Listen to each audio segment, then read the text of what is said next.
Le directeur général d'Almaz-Antey, Yann Novikov, a présenté les deux expériences réalisées par des spécialistes concernant le crash du vol MH17 en juillet 2014. Novikov a déclaré que les conclusions des spécialistes contredisaient complètement les résultats du comité de sécurité hollandais. Les résultats de l'expérience réfutent entièrement les conclusions de la commission hollandaise au sujet du type de missile et du lieu de lancement.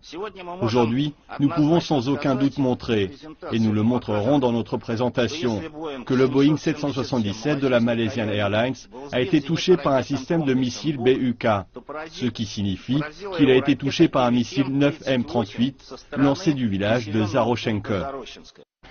Zaroshenko, dans le sud-est de l'Ukraine, est sous le contrôle des forces de l'armée ukrainienne. La Russie a nié toute implication dans le crash en juin en citant les résultats de l'enquête qui sont apparus après l'étude des restes de l'avion et des fragments de missiles découverts sur le site. Le conseiller à la conception d'Almaz-Antey, Mikhail Maliszewski, a fait savoir que toutes les preuves indiquaient que l'avion avait été abattu par un missile de défense aérienne guidé. Il a ajouté que le missile était probablement un missile 9M38M1 provenant d'un système Buk M1 qui n'est plus produit en Russie depuis 1999. Maliszewski a ajouté qu'il avait la preuve que le système Buk M1 et ses missiles étaient encore en service dans les forces armées ukrainiennes en 2005.